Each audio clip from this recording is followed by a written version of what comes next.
37th episode of the American Reveille Podcast, I discuss the release of the Ghislaine Maxwell deposition from 2016 and how it hypothetically relates to Hunter Biden. Over the weekend, more incriminating evidence from the depths of the laptop from hell was leaked, placing Hunter Biden in a curious position with Malia Obama. Could President Trump draining the swamp reveal an international human trafficking ring of wealthy and well-connected pedophiles? Find out next in the 37th episode of the American Reveille Podcast.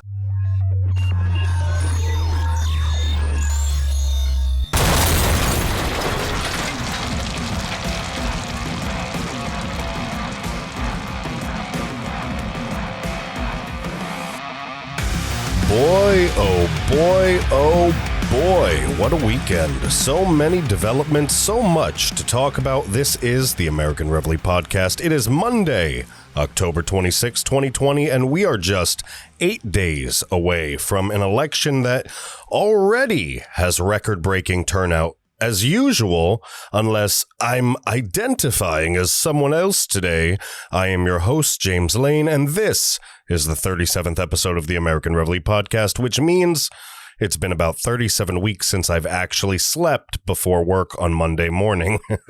Oh yes, I record these right at the last minute before the ass crack of dawn from Sunday into Monday to make sure that I not only beat everyone else to the punch, but that you, my loyal compadres, standing up to the communist cadres, so that you, my friends, have the latest and greatest information at your fingertips, and information is what we have for you today indeed. You know, when we saw Hunter Biden smoking crack last week and heard the inklings of conspiracy bubble up from the briny depths of truth and infect our reality, we didn't expect much more to come from it, no, but you know, some of us did, but many of us, we just figured that all of this talk of corruption, conspiracy, crack cocaine, criminals, oh yes, we have all kinds of C words today, ladies and gentlemen. Many people expected business as usual. We expected it to disappear, get swept under the rug, but folks, it's not disappearing. In fact, it seems to be exploding. Compared to the moment in time when all matter was the size of a pinhead and all of a sudden, be it by divine intervention or just natural occurrence, an explosion of infinite and ultimate expansion occurred, blasting cosmic information across the universe. And if you're asking yourself right now how the hell I can compare Hunter Biden's laptop to the Big Bang Theory, please allow me to simplify the problem for you with a Ghostbusters reference. The evidence is the gatekeeper. Hunter, Ghislaine, all these others, they're the keymasters. There is no Dana, only Zool, and of course... Ray, when someone asks you if you're a god, you say yes! And speaking of God, I hope he's on our side. In fact, I know he's on our side, but it seems we are going up against something absolutely terrifying. Ladies and gentlemen, we're charged with disposing of what seems to be a new axis of evil, a group of international criminal pedophiles and traffickers interwoven with a network of crooked global politicians, some who seem to wield incredible political powers, possibly even the power to make people and evidence disappear, at least formally. It seems Trump getting elected in 2016 may have thrown a wrench into something that smells like international money laundering, influence peddling, weapons sales, child trafficking, drugs, sex, and rock and roll. It seems like, doesn't it seem like Trump crashed somebody's party?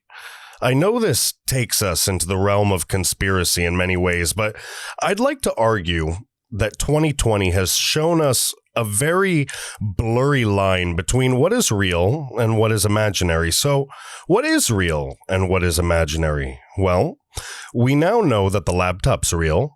We know Jeffrey Epstein didn't kill himself. We know that the mainstream media acts like a communist propaganda machine now, no longer telling us the news, but telling us how to feel about the news and if the news is even reported in the first place. We know Hunter had many problems, and we've seen pictures of him smoking crack and involved in compromising situations, to say the least. We've read the text and emails. We've connected the dots. We've connected the big guy to international corruption and his son to possible pedophilia, something he has in common, apparently, with Ghislaine Maxwell. And if that's where you are in the story, I'm going to blow your mind in a few minutes here.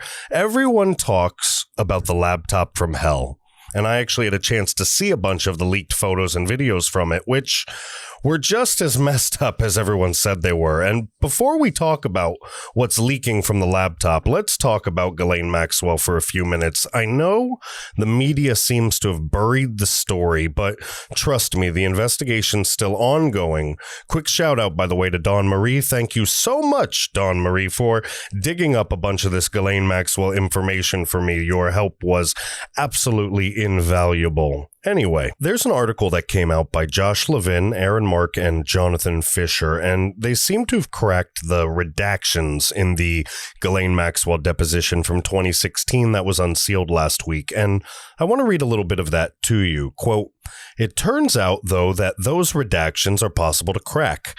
That's because the deposition includes a complete alphabetized index of the redacted and unredacted words that appear in the document. For example, after cracking the redactions, we know that Maxwell was asked about an email that Dershowitz allegedly sent to Epstein, and in that email, Dershowitz reportedly wrote that he was working on several possible articles about unfairness in the legal process that allows false charges to be inserted into legal documents," end quote. So basically, folks, they were able to use this redaction list and numbering system as kind of a key to a map or a code breaker of sorts. And I mean, a bunch of people are mentioned, a bunch of people like Chelsea Clinton, Al Gore, Kevin Spacey, Chris Tucker, Les Wexner, Bill Clinton, Prince Andrew, a whole ton of people. I went through many and many of these redacted pages. I read many of these articles, and I found a ton of dead ends. So, first of all, she acts like an asshole in much of this deposition. She denies really anything and everything you could imagine of. There's nothing crazy or juicy or expected within the pages. And she's going as far as to claim a conspiracy against her, which seems eerily familiar to Joe Biden's current strategy in terms of Hunter Biden's emails. So, look, we all know there's a ton of evidence against her, and more will develop, but that's what I find the most interesting. It's this political and Hollywood connection. It seems like such an odd coincidence that these big industry players all seem to support Joe Biden and company. And I want to read you another excerpt, and this is from an article written by Matthew Schneier. Quote, "Maxwell acknowledges being paid by Epstein, though doesn't say precisely how much, having received loans from Epstein, since repaid, she says, and receiving cars from him, though not which cars or how many. Though she was born into great wealth and lived in high style in homes in New York, the mansion she occupied on the Upper East Side sold in the year of deposition for more than $15 million, and London, of course, she describes herself in 2016 as couch surfing. Asked about, and by the way, folks, that's how disconnected from reality these people are. She described herself after selling her $15 million home. She described herself in 2016 as couch surfing. Asked about citizenship, she says that she is a citizen of the US, the UK, France, and Terra Mar, the oceans conservation nonprofit she founded and has acknowledged Epstein gave at least $50,000 to, which was also shuttered in July 2019, end quote. Folks, there's a ton of money moving around. Influence, rich people rubbing elbows with each other, a lot of partying, a lot of playing with people of importance and influence from across the globe. Be it business or pleasure, the uber wealthy exist in a realm not many ever catch a serious glimpse of. And unfortunately, what we've seen so far of their world is shocking. And speaking of shocking, let's get back to the laptop for a bit. Let's talk about some of the things I've seen and read over the weekend that may become mainstream this week. And I'll warn you up front, some of the things we will talk about may be quite shocking or disturbing to some, and probably isn't the best thing for young children to hear or be around. So don't say I didn't warn you. Anyway, folks, to the laptop. So let's get one thing straight. Hunter Biden is a crackhead. And I know this is hard to imagine for many of you, but I grew up in South Florida between Fort Lauderdale and Miami mostly, and I've met and known crackheads. It just is what it is, guys. It's just a regional thing. Florida's a messed up place. Anyway, rich people like to smoke cocaine, and it's the same exact thing as doing crack, and it's super common among wealthy partygoers of all ages, and I've seen my share of these fiends lurking about the night scenes of the clubs and bars I bounced at once upon a time in ancient history. I had an ex describe it to me as the kind of experience that makes you feel like you're on top of the world, possibly a supreme being with ultimate confidence, which is why many of them are so self-destructive, sexually debaucherous, and downright perverted in their personal lives. All of these things make the rush and experience more intense for them. It's quite a sickening and disturbing revelation, but you must understand what we are dealing with. This is a person who sold their soul for rock and roll. A crack addict can be like a demon with no self-control, no self-respect, no dignity. So it shouldn't be surprising to find out that this laptop was riddled with dick pics. You heard me. I said dick pics. Now, from what I've seen, Hunter is a well-endowed rich crackhead, gallivanting between China, Ukraine, and Washington, D.C., banging hookers, extorting bags and bags of cash for the big guy, Joe Biden. And how do I know this? Do I have a secret source at the FBI? Have I read the confidential report? No. Ladies and gentlemen, unfortunately, my eyes are bleeding and I cannot unsee what I've seen. Folks, there are just way too many dick pics on this laptop to be considered healthy, for Hunter to be considered a healthy individual. Folks, if there was a meter that measured the level at which someone's sanity was functioning properly in relation to the amount of dick pics that they may have on a laptop at any given time, Hunter would be considered out of his damn mind. There are dick pics in the underwear, dick pics out of the underwear, dick pics fully clothed, dick pics with no clothes, sitting, standing, squatting, skittles, and saluting. Hunter Biden's job qualifications for Burisma were apparently being Joe Biden's son and, of course, the company cock photographer. Once we paddleboard across this sea of dicks, we find some photos of a rich man's portion of crack on a scale, nothing too shocking. I figure that we're dealing with a self-absorbed and narcissistic individual, and I figured that out very easily as we swam through all the eggplants. And then, going through this laptop, we find a video of him receiving an oral act while smoking crack, and we find countless videos and pictures of him banging what seems to be like random women. And I wouldn't say hookers. I don't know who they are, but I'll tell you something as a Navy man. If they are hookers, they're not inexpensive hookers. And what do I mean by this before you get pissed off at me? Hunter Biden's a rich man. He's a powerful man, a man that exists in a world where nobody dares tell him no, regardless of whatever or whoever he wants, be it the most beautiful woman available or the Democrat royalty herself. Someone like, let's say, Malia Obama, perhaps? We'll talk about that more when we get back from break. But first, I want to thank you so much for listening and spreading the word for me. With all the garbage censorship going on, fewer and fewer people are actually hearing my message, so I really depend on you guys to talk about this podcast and share it around. More people need to hear our message, and I'm counting on you to deliver just like you count on me. Again, thank you folks so much. We'll be right back.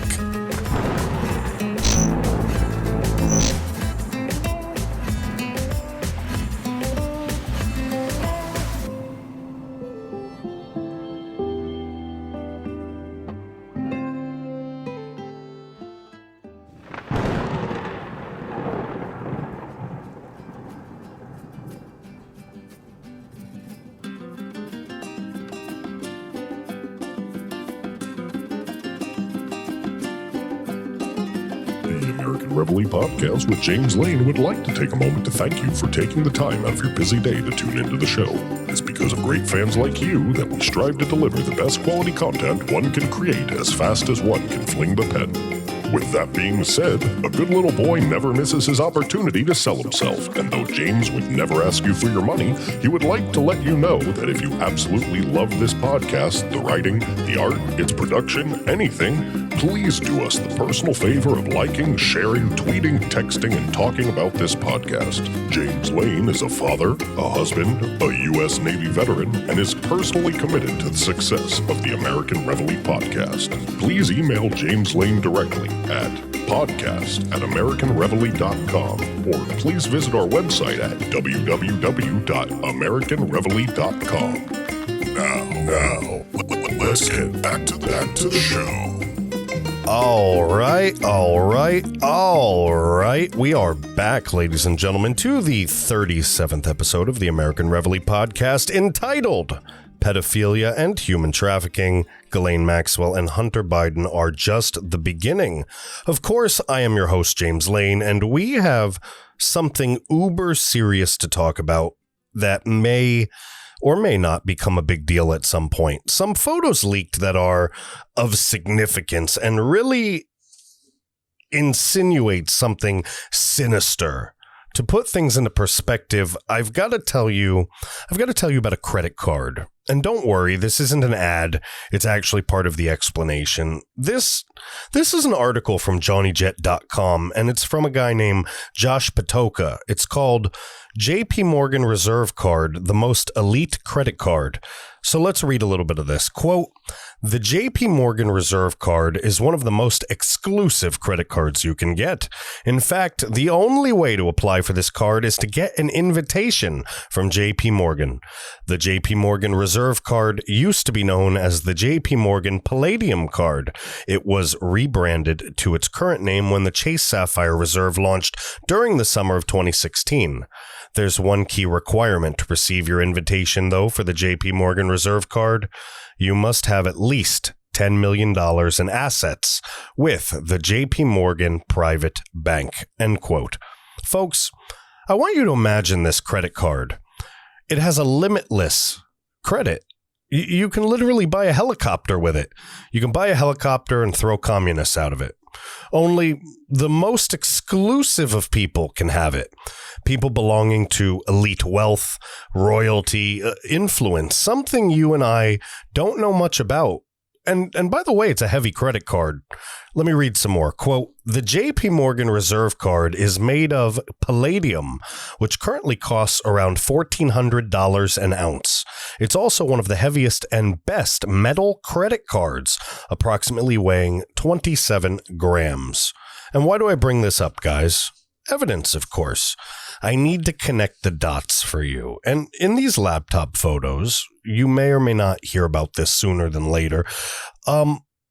In these photos, we have a JP Morgan Reserve Card covered in a white powdery substance and surrounded by lines of white powder, obviously looking like cocaine. And with my background, I happen to know what this looks like for real. And if this picture is fake, then it's a really good fake. And the name on the credit card, ladies and gentlemen, the name on the credit card is Malia Obama. Let that sink in for a second. The name on the credit card is Malia Obama, former president and possibly one of the most corrupt presidents, if not the most corrupt president in history, Barack Obama's daughter. This is what seems to be a legit picture. Then more pictures follow. Pictures of Hunter Biden and an African-American girl, possibly Malia, engaging in what seems to be illicit sexual activity, possibly even before she was 18. And if you have any questions about who Malia Obama is or what she stands for, she's currently a known activist who's been seen affiliating with Antifa. Folks, this is an actual bombshell. It's possible that Hunter Biden was smoking crack and banging Obama's daughter. Digest that yet? Don't worry, guys. It gets even stranger. So, rumors of Hunter's inappropriate relationships with children begin to emerge, including that of his own niece. Furthermore, rumors begin to emerge which place a possibly younger Joe Biden taking inappropriate showers with children. This was read from his daughter's diary, and a plethora of photos that may or may not be doctored, which show what looks like possible child abuse, torture, possible human auctions. I mean, this stuff gets really, really scary. And on a side note, relating to events surrounding the corruption, people's names begin to show up again and again. People like Nancy Pelosi and her grandson, and possible relationships with child trafficking. Names that really have no business showing up just seem to repeat again and again. Names like Kamala Harris, Nancy Pelosi, Joe Biden, Barack Obama, they're becoming synonymous with sin, with slavery, with corruption. Socialists disguised as servants, snakes disguised as seraphim. Joe Biden might not just be the big guy collecting money and getting rich with his family simply by peddling influence. No, he may be one of many rich and powerful people involved in a historic worldwide human trafficking, pedophilia, and corruption ring. I don't like to sound like a conspiracy theorist, but unfortunately, everything that was conspiracy is now considered normal. So we most likely are on the right track. I'm sure this laptop's going to reveal more as we go, but one thing is for certain. There seems to be a hell of a lot of pedophilia going on, and I don't like it one bit. People keep coming up like Prince Andrew, the Israeli Prime Minister, Ehud Barak, Bill Clinton, Larry Summers, Alan Dershowitz, Leslie Wexner, Glenn Dubin, Bill Richardson, George Mitchell, Claire Hazel. All these people seem to have something to do with Epstein's pedophile sex island. And some of these people on this list share ties with the Bidens and other families of influence like the Obamas. Hunter has been accused of pedophilia and even incest. We mentioned Nancy Pelosi's grandson earlier. I saw a picture of him in horrifying, well, let me rephrase that. I possibly saw him in horrifying pictures online, and these are pictures I won't dare describe to you, just because I can't verify their authenticity. All of these people, though, they spent so much time dealing with the Chinese. And what do you know? Paul's ex, Karina Fang, she's from Taiwan. And I want you to listen to this article really closely from USPA News. Quote, Karina Fang, a Taiwan-born woman living in San Francisco, alleges that Paul Pelosi Jr. was abusive to her, that he forced her to have an abortion by threatening her life, that he conducted foreign business while claiming to be a representative of Nancy Pelosi. That sounds very familiar. And that he engineered Child Protective Services' seizure of Fang's 4 children. Fang supports her claim with text messages and documents. Fang cites the Adoption and Safe Families Act signed in 1997 by President Bill Clinton as a driver of financial incentives for CPS to remove children from their families. The law provides Social Security money to states for overseeing adoptions out of foster care and sets a deadline to strip parents of all parental rights when a child has been in foster care for 15 out of the last 22 months. So, if what she's saying is true, Bill Clinton signed an act that incentivizes the state to remove your children? So what the hell happens to these damn children? I started digging, and I found some shocking information. Did you know that Washington, D.C. is the #1 place in this entire country where people go missing, where children go missing due to human trafficking?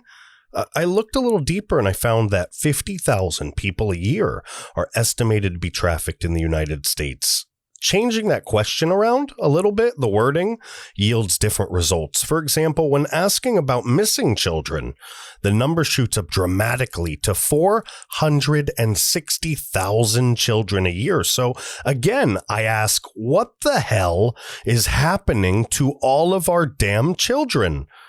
I think there's a human trafficking empire out there, maybe a vast network of powerful people who believe they are untouchable. You know, folks, when Trump promised us he'd drain the swamp back in 2016, I don't think any of us realized how deep and polluted the swamp actually is. It can sometimes seem so black and so murky that it's hard to believe we're making any headway. Yet I believe that what we're witnessing is a big step forward in flushing the proverbial toilet that we know as the swamp. Trump's going to win this November, and he's going to finish this dirty job. But I want you to take some comfort and solace in something. If for some reason he didn't win, I want you to remember that today we're going to confirm Amy Coney Barrett to the Supreme Court, which should help to keep our Constitution in place for the next few years. I just want you to remember that the Bidens have been exposed, and no matter what anybody says or does, this boulder, it can't be rolled back uphill, and it's coming to crush everyone and everything in its path. Regardless of what happens after the election, President Trump and Rudy Giuliani have injected the left with a lethal dose of poison. They've sacrificed everything to tear the veil from the left, to rip the scab off of their secret doings and show the world a glimpse of the devil incarnate. Their days, no matter what, are now numbered. I want you to remember that Biden has not denied the authenticity of any of this, and Hunter's not publicly come out and made any statement whatsoever. If these people were innocent, they would have had no need for a strategy regarding how to respond to these allegations. Their response, instead, would have been immediate and adamant denial. More than likely, all of these people, from Ghislaine Maxwell to Hunter Biden to Nancy Pelosi and Barack Obama, they're all probably working together at a feverish pace, doing everything in their power to put off the inevitable. But unfortunately for them, the series of events has already been set in motion.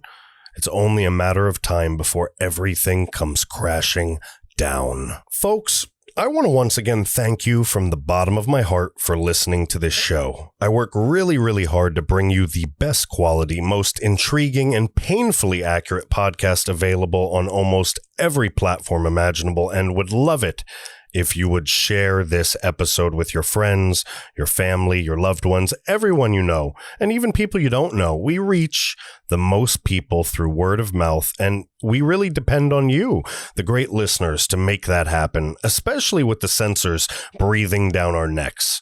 Please let me know what you think of this episode by leaving a comment or a review and subscribing to your preferred listening method. If you are listening on Apple, please rate us honestly and write a review if you're feeling extra nice. I'm also on Parler at The James Lane, and I'm at American Reveille on almost every other social media platform out there. If you're trying to Google me, make sure you type, quote, The American Reveille Podcast. That's REVEILLE, and you won't go wrong. Of course, you can just go to the website at www.americanreveille.com, and if you have any suggestions or would like to help out in any way, please email me at jameslane@americanreveille.com. Again, that's jameslane@americanreveille.com. Any donations of time, effort, or money will go and only go to the efforts of American Reveille LLC. Folks, thank you so much for listening to the 37th episode of the American Reveille Podcast. I have articles coming out this week. I have some other interesting concepts in the work. I really hope you have a killer week. And with the election right around the corner, make sure you get out there and vote. Our country, our way of life, everything depends on you. Cheers, guys.